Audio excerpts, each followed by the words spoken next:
یتھ بستی منز نو دور آو قٲتلس پیومُت مولوی ناو ییٚمۍ ییٚتہِ پوٚز ووٚن تس ہوٚٹ وۄزلُک زن تِن ماجے زانٛہہ سُے زاو قٲتلس پیومُت مولوی ناو دم پھٕٹۍ گٲمٕتۍ سٲری دِل کانٛہہ پیٖرا اسہِ کرِ ہے ہِل دم پھٕٹۍ گٲمٕتۍ سٲری دِل کانٛہہ پیٖرا اسہِ کرِ ہے ہِل یِروٕنۍ گٔمٕژ اسہِ چھے ناو قٲتلس پیومُت مولوی ناو وۄنۍ ہے زاہد کتہِ چھُس وار وۄنۍ ہے زاہد کتہِ چھُس وار اسہِ دیُت خانس پانے نار ژۄپٲرۍ پھٲلیو امکُے تاو قٲتلس پیومُت مولوی ناو.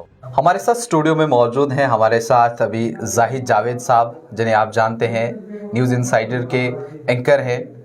ہر شام آپ ان کی زبانی خبر سنتے ہیں اور ان کی میٹھی آواز ہر دل کو لبھاتی ہے. نیوز اینکر کے ساتھ ساتھ یہ ایک اچھے شاعر بھی ہیں. بہت ساری شاعری انہوں نے لکھی ہے اور کشمیری میں لکھی ہے. زاہد صاحب بہت بہت شکریہ آپ کا. شکریہ خالد صاحب. آپ سے جاننا چاہوں گا آپ نے جس طرح سے آج ہم کو کچھ شاعری سنائی اور ہمیں لگا کہ جو شاعری آپ کرتے ہیں جو آپ شعر لکھتے ہیں وہ اپنے ناظرین تک بھی آپ تھوڑا ہم پہنچانے کی کوشش کریں گے آپ سے. سب سے پہلے آپ بتائیے کہاں سے یہ شوق آپ کو پڑا اور کب سے آپ جو شاعری بھی کرتے ہیں؟ جی خالد بھائی، چونکہ شاعر تبھی انسان کوئی بن جاتا ہے یا تو کسی حالات سے متاثر ہو کر بن جاتا ہے یا پھر جو اس کے آس پاس ارد گرد ماحول ہے اس پہ وہ زیادہ دھیان دے کر وہ پھر لکھنا شروع کرتا ہے. جہاں تک میری شاعری کا تعلق ہے تو میں قریباً جب میں 5ویں کلاس میں پڑھتا تھا تو چھوٹی موٹی شاعری میں بھی لکھا کرتا تھا، کوشش کرتا تھا.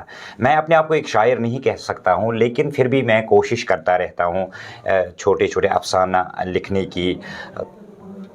میں ناظرین کو کوشش کروں گا کشمیری میں بتانے، کیونکہ میری شاعری جو ہے وہ کشمیری میں ہے. شاعری ہند آغاز کور میں قریباً تمہِ وِزِ اوسُس بہٕ 5مہِ کلاسس پران تہٕ تٔتی پٮ۪ٹھ چھُ مےٚ کوٚرمُت آغاز. تہٕ مےٚ چھُ وٕنیُک تام واریاہ کینٛہہ غزلہٕ پنٛنہِ چھپایمژٕ تہِ یِم زن واریاہن کِتابن منٛز تۄہہِ یُس زن شہجار ادب لولاب چھُ سون اکھ کلچرل اکیڈمی اکھ تتھ منٛز تہِ چھِ میٲنۍ کینٛہہ غزلہٕ چھپیمژٕ. تہٕ بہٕ چھُس کوشش کران چوٗنٛکہِ یُس زن شٲعر اکھ چھُ آسان یہ چھُ قومس حیس دِوان وقتاً وقتاً. خالد صاحب یہ قوم کو جگانے کی کوشش کرتا ہے اور یہ جو پہلی جو غزل ہوا کرتی تھی وہ ایک بالکل ایک ہی چیز پہ لکھی جاتی تھی، یعنی کہ کسی کی تعریف کرنا. لیکن بعد میں جب دھیرے دھیرے انقلاب آ گیا اس میں بھی صنف میں بھی انقلاب غزل کی صنف میں، تو اب اس کا دائرہ بڑھتا گیا. دائرہ اس طرح سے بڑھتا گیا اب لوگوں نے حالات پہ غزلیں لکھنی شروع کی. اسی طرح سے باقی چیزوں آپ ہمیں وہ غزل سنائیں ذرا، کیا آپ نے لکھی ہے وہ ذرا ہمارے ناظرین تک آپ پہنچائیں، اور جو کشمیری میں آپ نے لکھی ہے کیونکہ کشمیر سے ہمیں بہت زیادہ پیار ملتا ہے، آپ وہ بتائیں. ناظرین مےٚ چھِ لیچھمٕژ غزل اکھ حالٕے یِم زن یِم وٕنکیٚس موجوٗدٕ حالات چھِ سانہِ کٔشیٖرِ منٛز ماجہِ کٔشیٖرِ منٛز.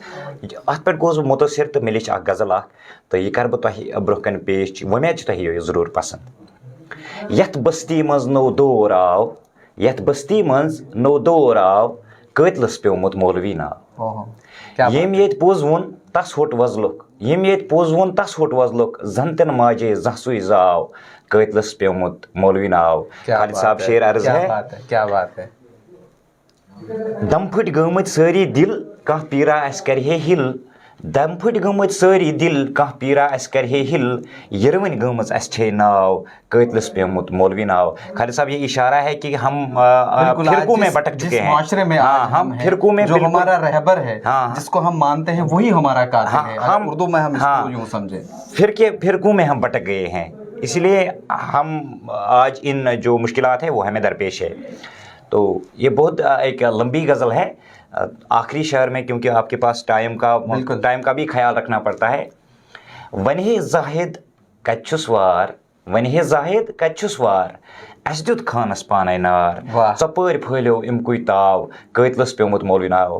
خالد صاحب اس کا مطلب اگر اردو میں ناظرین کو سمجھانے کی کوشش کریں گے جی آپ ضرور سمجھائیں. اگر دیکھا جائے تو جب بھی انسان پر کوئی مصیبت آتا ہے جب وہ پوری اس پہ چھان بین کرتا ہے تو لاسٹ میں یہی اس کو پتہ چلتا ہے اس نے خود وہ مصیبت بالکل کھڑی کی ہوتی ہے اپنے آپ کے لیے. اس شعر کا یہی مطلب ہے. ناظرین کو اچھی طرح سے سمجھ آیا ہوگا. تو